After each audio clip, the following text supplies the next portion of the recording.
செவ்வாய்க்கிழமை வடக்கு நிலைத்திற நிகழ்ச்சியில் முதலாவது நேர்காணல் பகுதியோடு நாங்கள் இணைந்திருக்கின்றோம். கடந்த மே மாதம் 31ஆம் தேதி சர்வதேச புகையிலை தடுப்பு தினம் அனுஷ்டிக்கப்பட்டது. ஆகவே அதையொட்டி இந்த முதலாவது பகுதி இன்றைய தினம் உங்களுக்காகவே நாங்கள் கொண்டு வந்திருக்கின்றோம். ஆகவே இந்த சிறப்பான பகுதியோடு இந்த வழி நம்மோடு இணைந்து கொள்கின்றார் மதுசார மற்றும் போதைப்பொருள் தகவல் நிலையத்தின் நிகழ்ச்சி அதிகாரி திருமதி நிதர்சனா செல்லதுரை இந்த வழியில் நம்மோடு இணைந்திருக்கின்றார். அவரை அன்போடு நாங்கள் கலைத்து வரவேற்கின்றோம். வணக்கம். வணக்கம். இப்போ கடந்த 31ஆம் தேதி மே மாதம் 31ஆம் தேதி சர்வதேச புகையிலை தடுப்பு தினம் அனுஷ்டிக்கப்பட்டது. இந்த வருடம் எந்த தொனிப்பொருளே இது அனுஷ்டிக்கப்பட்டது? இந்த வருடத்தில் என்ன ஒரு இலக்கை நோக்கி இது பயணிக்கிறது? குறிப்பாக ஒவ்வொரு வருடமும் மே மாதம் 31ஆம் தேதி இந்த தினம் அனுஷ்டிக்கப்படுகின்றது. இது உலக சுகாதார ஸ்தாபனத்தினால் ஒரு தொனிப்பொருளை மையமாக வைத்து ஒவ்வொரு வருடமும் அனுஷ்டிக்கப்படுகின்ற ஒரு தினமாக பிரகடனப்படுத்தப்பட்டுள்ளது. அந்த வகையில் இந்த வருடத்திற்கான தொனிப்பொருளாக புகையிலை நிறுவனத்தின் உத்திகளை வெளிக்கொணர்வோம், அதே போன்று நிக்கோட்டின் மற்றும் புகையிலை உற்பத்திகளுக்கு எதிர்ப்பினை தெரிவிப்போம் என்பதுதான் இந்த வருடத்தின் தொனிப்பொருளாக அமைந்தது.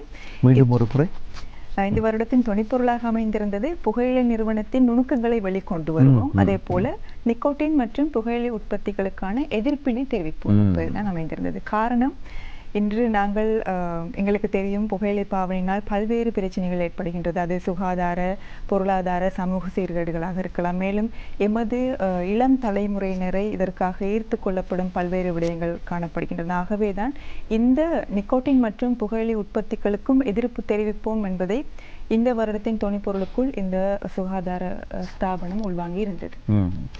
புகையிலை நிறுவனத்தின் நுணுக்கங்களை வெளிக்கொணர்வோம். முக்கியமான ஒரு தலைப்பு, உண்மையிலே முக்கியமான ஒரு விஷயம். என்னென்ன வகையில் நுணுக்கமாக மக்களை இதன் பால் இருக்கின்றார்கள் நிதர்சனா? நிச்சயமாக எங்கள் எல்லாருக்கும் தெரியும் புகையிலை பாவனை நிச்சயமாக பாரிய அளவான பாதிப்புகளை ஏற்படுத்தக்கூடிய ஒரு பாவனை என்று. இருந்தாலும் கூட இதன் விளைவுகள் தெரிந்திருந்தும் இன்றும் கூட இதனை ஆரம்பிக்கும் இள வயதினர் காணப்படுகின்றார்கள். குறிப்பாக தினமும் எமது நாட்டில் மாத்திரம் சுமார் 60 பேர் அகால மரணம் அடைகின்றார்கள். அதே போல வருடாந்தம் சுமார் 20,000 பேர் அகால மரணத்தை தழுவிக்கொள்கின்றார்கள் இந்த புகையிலை பாவனையினால். இந்த இழக்கப்படுகின்ற ஒவ்வொரு வாடிக்கையாளர்களையும் ஈடு செய்வதற்காக குறிப்பிட்ட நிறுவனம் பல்வேறு தொழில்நுட்பங்களை, பல்வேறு நுட்பங்களை அவர்கள் வெளிக்கொண்டு வருகின்றார்கள். குறிப்பாக தற்போதைய காலகட்டத்தில் இளம் தலைமுறையினர் எதற்காக அவர்கள் விருப்பப்படுகின்றார்கள்? சிகரெட் புகைப்பதற்கா அல்லது வேறு ஏதேனும் புகையிலை பாவனைக்கா என்பதை அவர்கள் ஆராய்ந்து அதனோடு இதனை இணைக்கின்றார்கள்.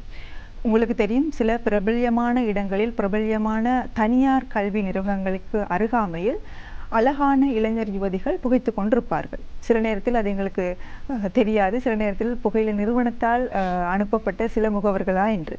ஏன் அந்த தனியார் நிறுவனங்களை இலக்கு வைத்து அந்த இடத்தில் புகைத்தலில் ஈடுபடுகின்றார்கள்? அது மாத்திரமல்லாமல் தற்போது கடைகளுக்கு, இது ஒரு சிகரெட் விற்பனை செய்யும் ஒரு கடை, இதற்குள் புகைத்தலுக்கான ஒரு வேறு இடம் ஒதுக்கப்பட்டுள்ளது என்பதை வெவ்வேறாக குறிப்பிடுவதற்காக அவர்கள் சில வியாபார சின்னத்தை பயன்படுத்துகின்றார்கள்.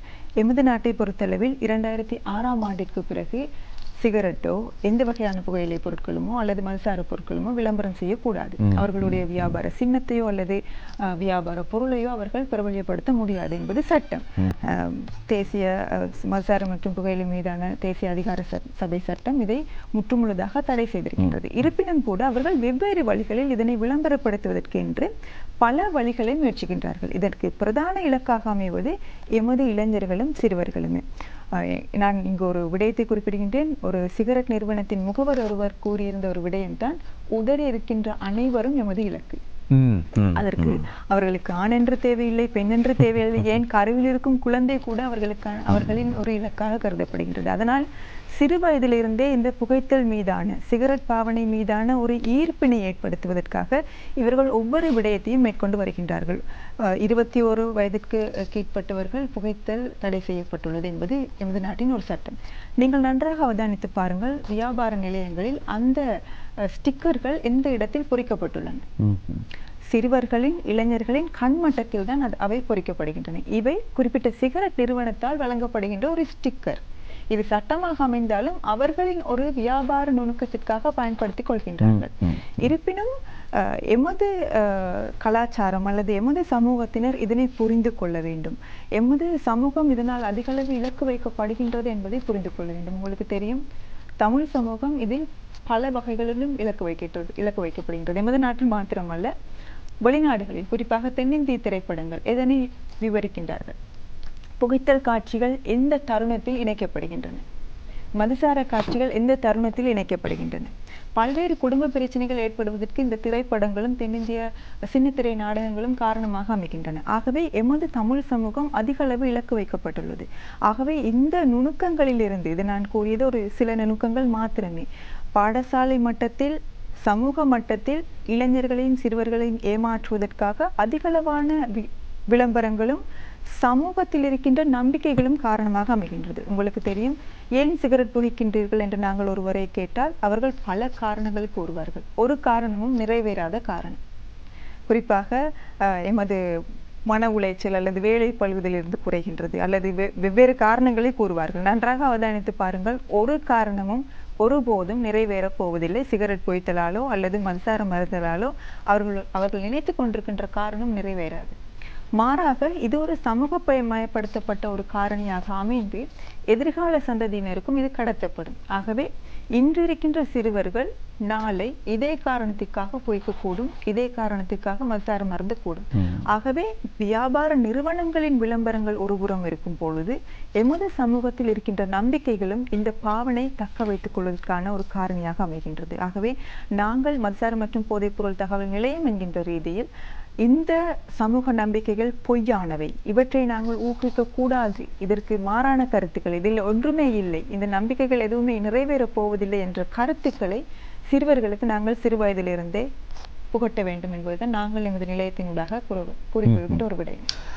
சரி, இப்பொழுது நீங்கள் சொன்னது போல நாங்கள் மனதில் கஷ்டத்தோடு இருக்கிறோம், ஒரு மனக்கவலையோடு இருக்கிறோம், ரொம்ப சந்தோஷமாக இருக்கிறோம், அல்லது ஏதோ ஒரு வகையான ஒரு காரணத்தை காட்டி நாங்கள் அதுக்காக புகைக்க பழகிவிட்டோம் என்று வைத்துக்கொள்வோம்.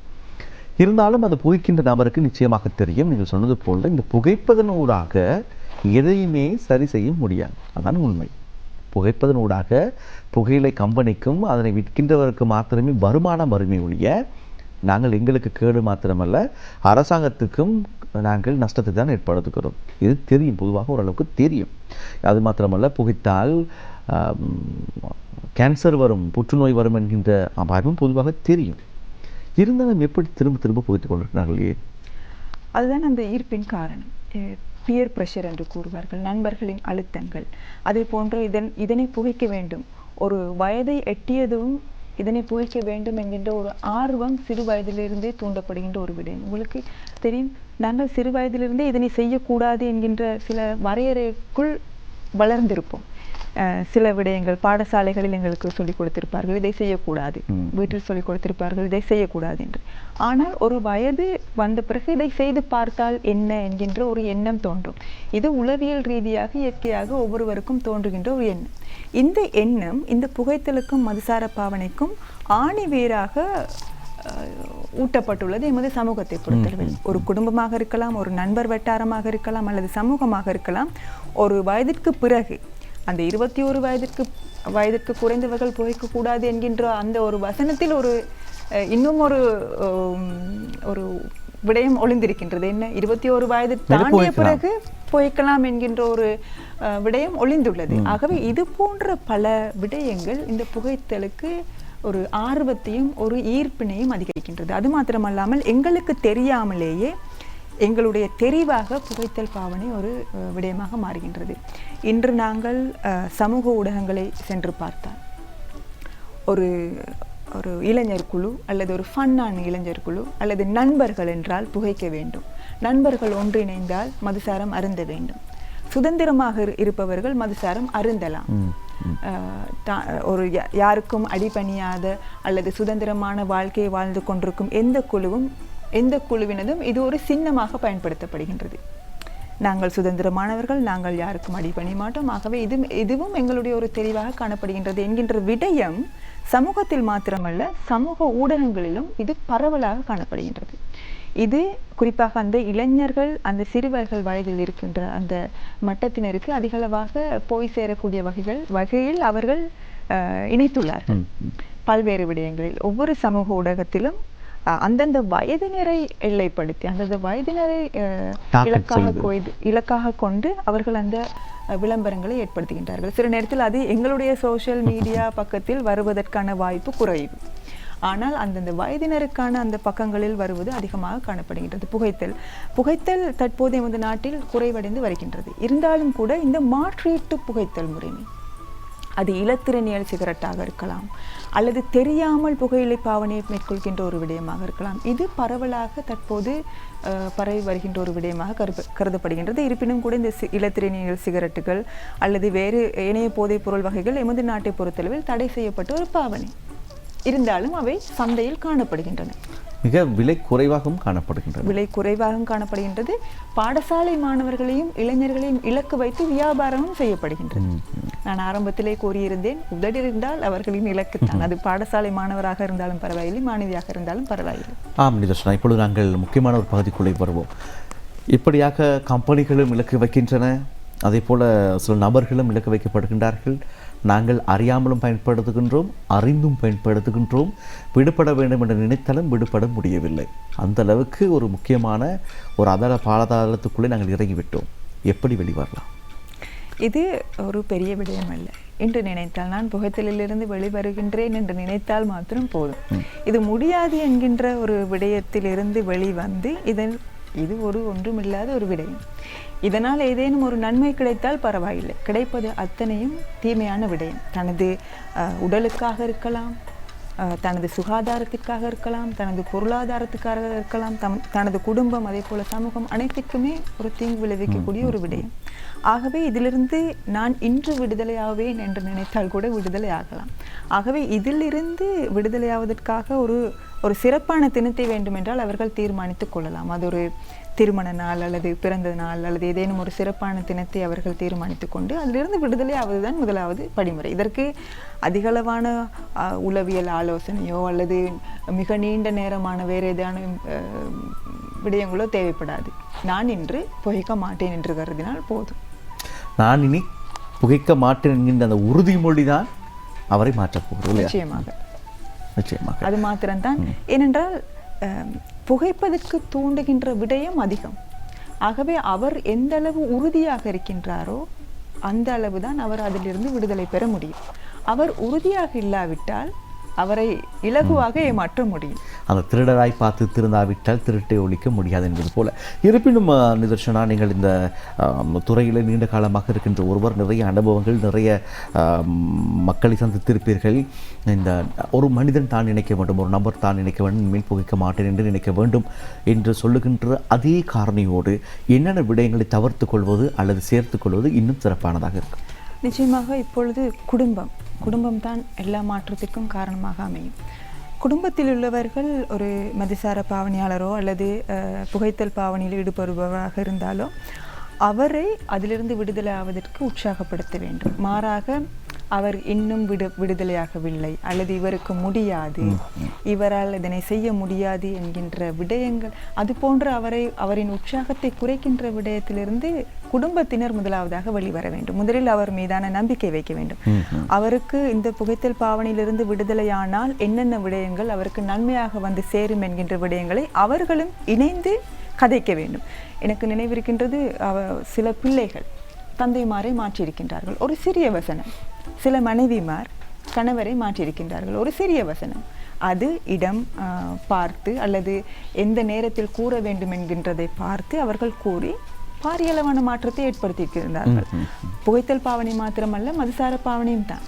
ஒரு பிள்ளையின் ஒரு சொல்லால், பிள்ளையின் ஒரு செயலால் மாறிய தந்தைமார் எத்தனையோ பேர் இருக்கின்றார்கள். ஆகவே பிள்ளைகள், மனைவிமார், அதே போல வீட்டில் இருக்கின்ற அனைவரும் இதற்கு அவர்களை உற்சாகப்படுத்த வேண்டும். மாறாக அவர்கள் மீதான அவநம்பிக்கையோ, இவர் இதை செய்ய மாட்டார் என்கின்ற அவநம்பிக்கையோ அல்லது விடுதலையான பிறகு அவரை நம்பாமல் இருப்பது, இவர் இல்லை, இவர் போய் சொல்கின்றார், இவர் என்றுதான் இதிலிருந்து மாறப்போகின்றார் என்கின்ற அவருக்கு உற்சாகத்தை குறைக்கின்ற எந்த விடயத்தையுமே கூறாமல் அவருக்கு உற்சாகம் ஊட்டுங்கள். சில நேரத்தில் அவருக்கு ஒரே தடவையில் இதிலிருந்து விடுதலையாக முடியாது. நீங்கள் தான் உற்சாகப்படுத்த வேண்டும். உங்களுடைய உற்சாகப்படுத்தலின் மூலமாக அவரை நிச்சயமாக வெளிக்கொண்டு வர முடியும்.